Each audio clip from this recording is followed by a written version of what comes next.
ये कहानी है। अगर जीवन में कोई समस्या है और नई शुरुआत नहीं कर पा रहे हैं तो ध्यान से सुनना। एक बार श्री कृष्ण ने भोजन के लिए बैठे थे, तभी अचानक अपने माँ से बोले, मुझे कुछ काम है, मैं अभी आता हूँ, बस कुछ ही समय में आता हूँ। माँ ने बोली, अभी तो तुझे भूख को लगी थी, अचानक तू कहाँ जा रहा है? भगवान श्री कृष्ण ने बोले, बस अभी आता हूँ। वो तुरंत गए और तुरंत आ भी गए। माँ ने पूछी, इतनी जल्दी कैसे आए? भगवान श्री कृष्ण ने बोले, मेरे एक भक्त को बहुत से लोग पत्थर से मार रहे थे और मार खाते हुए भी कह रहा था, तेरे रहते मुझे क्या फिक्र है, क्योंकि जो मुझे मार रहे हैं उनमें भी तू है, जिसके सर से खून निकल रहा है उसमें भी तू है, हर जगह तेरा ही रूप है, फिर मुझे क्या फिक्र, तू जाने तेरा काम जाने। श्री कृष्ण ने माँ से आगे कहा, माँ मेरे प्रति ऐसा समर्पण देखकर मुझे रहा नहीं गया, मैं खुद को रोक नहीं पाया, मुझे उसकी मदद के लिए जाना पड़ा। माँ ने पूछा, फिर तू इतना जल्दी कैसे आ गया? श्री कृष्ण ने बोले, मेरे पहुंचने से पहले उसने भी पत्थर उठा लिया था और अब वो लोगों को वापस मार रहा है। जब उसने परिस्थिति अपने हाथ में ले ली है, फिर मेरा वहाँ क्या काम, इसीलिए मैं वापस आ गया। कहानी से सीख, अपने जीवन में सच्चाई के साथ लगातार मेहनत करते हैं और पूरी जिम्मेदारी भगवान पर छोड़ दे कि अब तू जान, तेरा काम जाने, तुझे जो देना होगा दे देना। मैं केवल अपने लक्ष्य को पाने के लिए मेहनत करता रहूंगा और यकीन मानो, जो व्यक्ति मेहनत करने के बाद, ईमानदार रहने के बाद सब कुछ भगवान पर छोड़ देता है, उसकी मदद करने तो भगवान खुद आते हैं।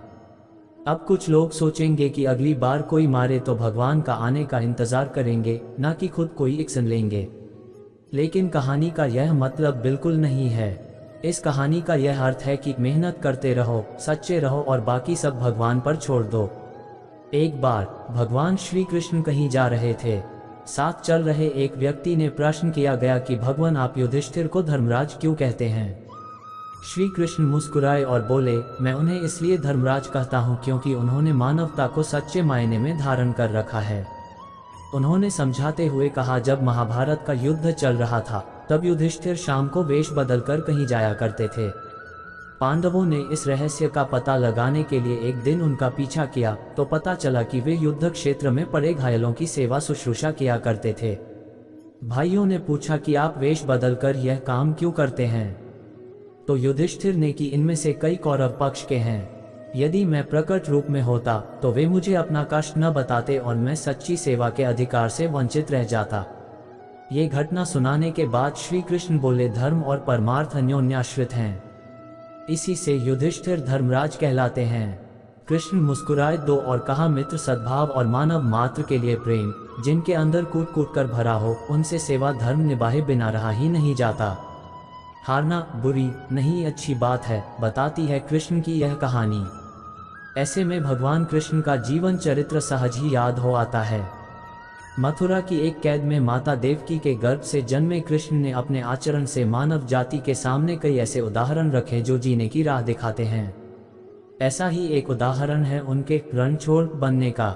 जी हाँ, एक बार कृष्ण भी युद्ध को बीच में ही छोड़कर मैदान से भाग गए थे, फिर भी शत्रु का वध हुआ और हजारों निर्दोष नागरिकों की सुरक्षा हुई। ये है कृष्ण के रणछोड़ बनने की कहानी।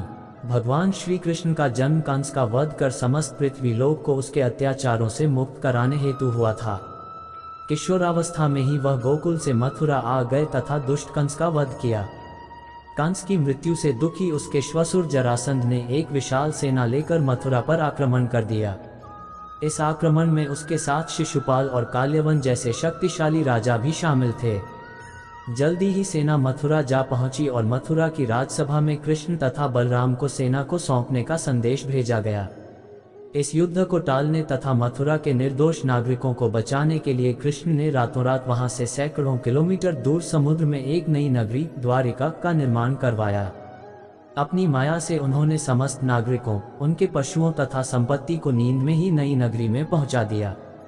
अगले दिन सूर्योदय के समय कृष्ण तथा बलराम जरासंध की सेना के सामने जा पहुंचे और उसे लड़ने के लिए चुनौती दी। जैसे ही जरासंध और दूसरे राजाओं ने कृष्ण को मारने के लिए शस्त्र उठाए, दोनों भाई भागने लगे। उन भाइयों के पीछे जरासंध तथा काल्यवन जैसे राजा भी भागने लगे। कुछ ही देर में दोनों भाई बहुत आगे निकल गए और उनके पीछे केवल मात्र काल्यवन रह गया। उसे देवताओं ने वरदान दिया था कि उसकी हत्या किसी अस्त्र या शस्त्र से नहीं होगी। ऐसे में वह निर्भीक था और लगातार कृष्ण का पीछा करते करते एक गुफा में जा पहुंचा।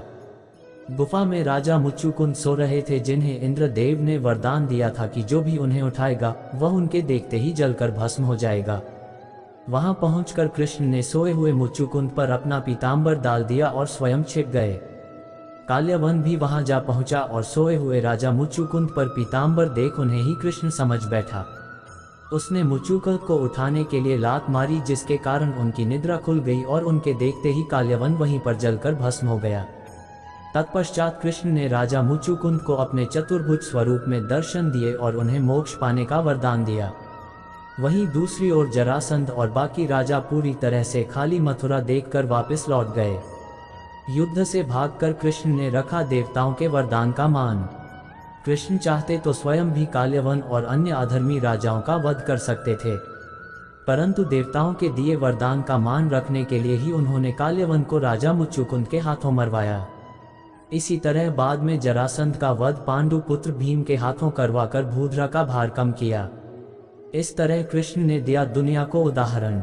इस कहानी के बाद कृष्ण के नाम के साथ हमेशा के लिए रणछोड़ जोड़ दिया। कृष्ण की इस कहानी से सीख मिलती है कि अनावश्यक ताकत का प्रदर्शन नहीं कर बुद्धिबल से काम लेना चाहिए। इस तरह हम अपनी शक्ति को खर्च होने से रोक सकते हैं और बड़े से बड़े संकट का भी सामना कर सकते हैं। वीडियो अच्छा लगा है तो चैनल को सब्सक्राइब जरूर करें और कमेंट में जय श्री कृष्ण अवश्य लिखें।